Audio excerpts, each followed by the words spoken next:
নমস্কার বন্ধুরা, আজ আমি বানাবো চিকেনের ঝোল। শীতকালের সবজি আলু, এখানে নিয়েছি শীতকালের সবজি আলু, এখানে নিয়েছি একটু বেশি পরিমাণে ধনেপাতা, এখানে নিয়েছি লবণ, এখানে নিয়েছি কাঁচা লঙ্কা চিড়ে রেখে দিয়েছি, এখানে নিয়েছি পেঁয়াজ কুচনো পরিমাণ মতো, এখানে রয়েছে চিকেন, এখানে লবণ আর হলুদ দিয়ে এখানে মানে হলুদ আর লঙ্কা আর সর্ষে তেল দিয়ে আমি মোটামুটি প্রায় 1 ঘন্টার মতো ম্যারিনেট করে রেখে দিয়েছি।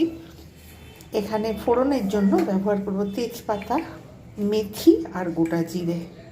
এই যে মেথি আর গোটা জিরে, একটা ফোড়ন দেবো খুব সুন্দর টেস্টের জন্য, হোমমেড ধনে জিরে গুঁড়ো, এটা গরম মশলা গুঁড়ো। আচ্ছা, এখানে জিঞ্জার গার্লিক পেস্ট, টমেটো কুচনো 2খানা, আর এখানে নিয়েছি চিনি, আর এখানে রয়েছে শীতের আলু। তাহলে রেসিপিটা এবার আমি স্টার্ট করব। কড়া বসিয়ে দিয়েছি পরিমাণ মতো সর্ষের তেল, এখানে গোটা মেথি, গোটা জিরে আর তেজপাতাটা আমি ফোড়ন দেব। ভালোভাবে ভাজা হয়ে গেছে, এবার এতে দিয়ে দেবো পেঁয়াজ। আমি কিন্তু আলু ভাজবো না, শীতের আলু এমনিতেই খুব ভালো, তাই এক্সট্রা করে মাংস যখন কষবো তখনই কিন্তু আমি একেবারে ভেজে দেবো, আলাদা করে আমি কিন্তু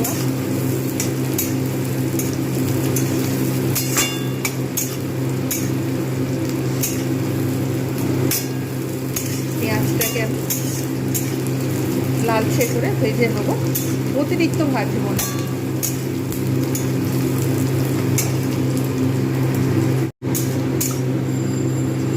পেঁয়াজ ব্রাউন ভাব এসে গেছে, সফটও হয়ে গেছে, এইবার আমি এতে চিনি দিয়ে দেবো। টেস্টটা ভালো হয় আর কালারটাও ভালো আসে, যার জন্য আমি এখানে চিনি দেব।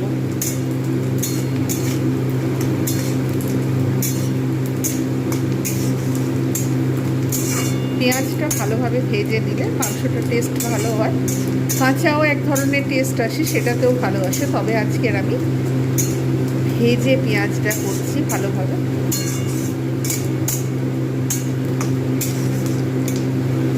19-20 হলেই কিন্তু রান্না 19-20 হয়ে যায়, ওই জন্য রান্না যেমনভাবে আপনি খেতে চাইছেন কিংবা বাড়ির সকলে খেতে চাইছে ঠিক সেইভাবে কিন্তু রান্নাটাকে বানাতে হবে।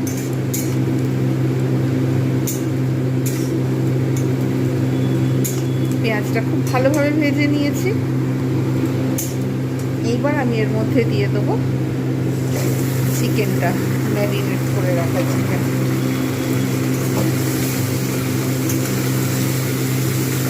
এটা কিন্তু পেঁয়াজের সঙ্গে ভালোভাবে ভেজে নেব, চিকেনের যে কাঁচা গন্ধটা সেটা কিন্তু চলে যাবে।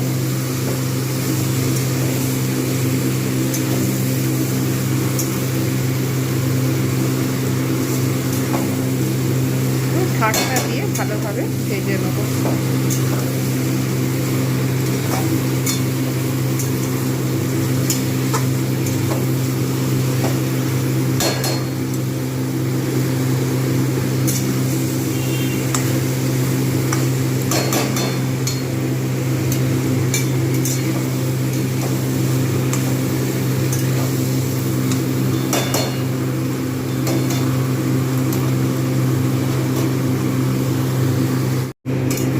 ভালোভাবে আমি চিকেনটাকে এপিট ওপিট করে ভেজে নিয়েছি, এইবার এর মধ্যে দিয়ে দেবো টমেটো, কাঁচা লঙ্কা,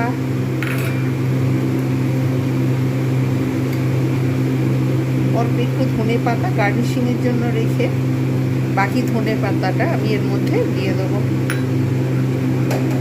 যেহেতু সিজনের ধনে পাতা অনেক ভালো লাগবে খেতে। এবারে দেব জিঞ্জার গার্লিক পেস্ট,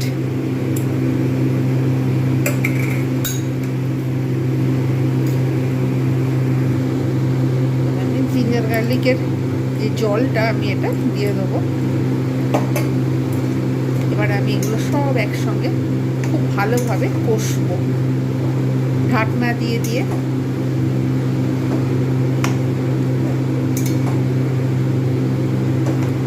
খুব ভালোভাবে আমি কিন্তু এগুলো বেশ কিছুক্ষণ ধরে কষতে থাকবো। প্রয়োজনে আঁচ কমিয়ে নেব, প্রয়োজনে আঁচ বাড়িয়ে নেব।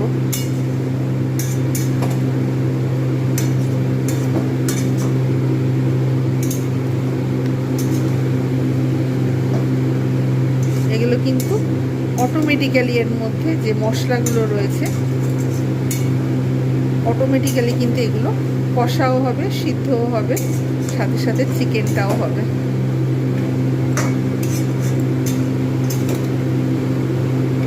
এবার আমি এটাকে ঢাকনা দিয়ে বেশ 3-4 মিনিটের মতো একদম আঁচ কমিয়ে রেখে দেবো। এটা কিন্তু দমে হতে থাকবে।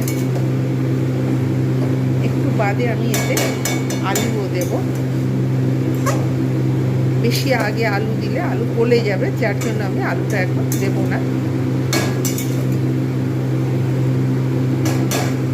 বেশ কিছুক্ষণ ধরে এটা আমি কষে নেব। প্রায় 3 মিনিট পর আমি ফিরে এলাম। সব কষা হয়ে গেছে, মশলাগুলো একদম পুরো,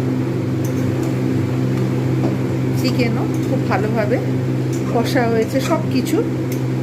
এবার আমি এর মধ্যে আলুগুলো দিয়ে দেবো। শীতের আলু একটু শক্ত হয় ঠিকই, কিন্তু টেস্ট খুব ভালো হয়, যার জন্য আমি এটাকে আর ভাজিনি।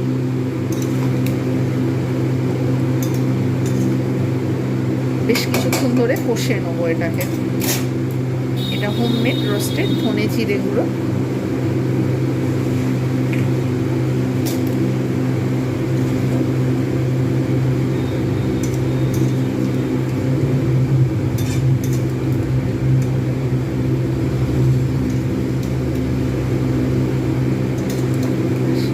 ভালো করে বেশ কিছুক্ষণ কষিয়ে নেব। কষিয়ে নিয়ে তারপর জল দেব। তার আগে কিন্তু আমাকে আলুগুলো মশলার সঙ্গে খুব ভালোভাবে ভাজতে হবে।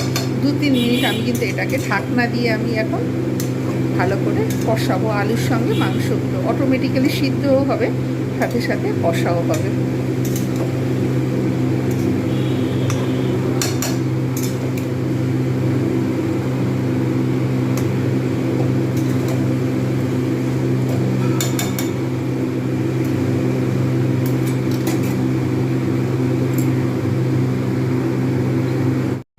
মাঝে মাঝে আমি ঢাকনা খুলে এইভাবে নাড়ছি। চিকেনটা কিন্তু আলুর সঙ্গে সিদ্ধ হয়ে যাচ্ছে। আপনার ইচ্ছা করলে একটু বেশি জল দিয়ে ঝোল বানাতে পারেন, আবার ইচ্ছা করলে এটাকে কষাও বানাতে পারেন। কষা বানালে তাহলে অল্প জল দেবেন। আমি যেহেতু চিকেনের ঝোল বানাবো তাই জল দেব, কিন্তু এখনো পর্যন্ত এটাকে আমি কষছি। একটু ঢাকনা দিয়ে দিয়ে আলুগুলো প্রায় সেদ্ধ হয়ে যাবে, তখন একটু জল দেব, তারপরে লবণ, গরম মশলা এগুলো আবার দেওয়ার বাকি রয়েছে, আবার একটু অপেক্ষা করব। এখন জল দেব আর দরকার নেই, সবই সিদ্ধ হয়ে গেছে প্রায়। যেহেতু আমি ঝোল বানাবো তাই আমি একটু এতে জল দেব।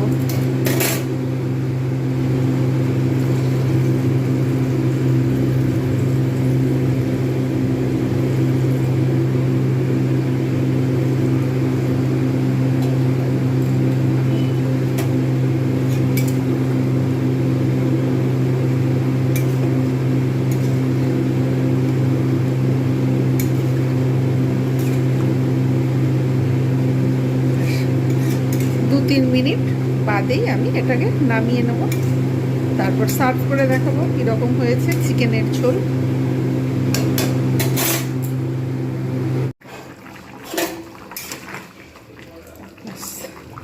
আলু সিদ্ধ হয়ে গেছে, চিকেনও সিদ্ধ হয়ে গেছে। লবণ পরিমাণ মতো দিয়ে দিলাম গরম মশলা। ব্যাস, এবার একটু ফুটিয়ে নেব। 1 মিনিটের মতো ফুটিয়ে নিই, তারপর সার্ভ করে দেখাচ্ছি কীরকম হয়েছে চিকেনের ঝোল। শীতকালে ধনেপাতা নতুন আলু দিয়ে চিকেনের ঝোল আপনারা বাড়িতে অবশ্যই এইভাবে বানান। আপনারা যারা যারা জানেন ঠিক আছে, আর যারা নতুন নতুন রান্না শিখছে তাদের জন্য এটা কিন্তু খুবই একটা ভালো রেসিপি, এবং খুব সহজে হয়ে যায় এবং খুব খেতেও সুস্বাদু হয়। এবার সার্ভ করে দেখাচ্ছি কীরকম হয়েছে চিকেনের ঝোল। তৈরি হয়ে গেল শীতকালের দিনে আলু দিয়ে চিকেনের ঝোল। আপনারা যারা যারা দেখছেন, কমেন্ট করছেন, তাদের অসংখ্য ধন্যবাদ। এইরকম নিত্য নতুন ভিডিও পেতে আমার চ্যানেলটাকে সাবস্ক্রাইব করুন, প্রত্যেক কাছে অনুরোধ রইল। আর যারা যারা জানেন ঠিক আছে, আর যারা যারা নতুন নতুন রান্না শিখছে তাদের জন্য অবশ্যই এইটা খুবই একটা সঠিক এবং খুব ইজি পদ্ধতিতে রান্না এবং অনেক সুস্বাদু রান্না। স্টিম রাইসের সঙ্গে এই রান্নাটা দুর্দান্ত লাগবে, রুটির সঙ্গে দুর্দান্ত লাগবে। প্রত্যেকে ভালো থাকবেন। আজকের মতো এতটুকুই। Bye bye and take care.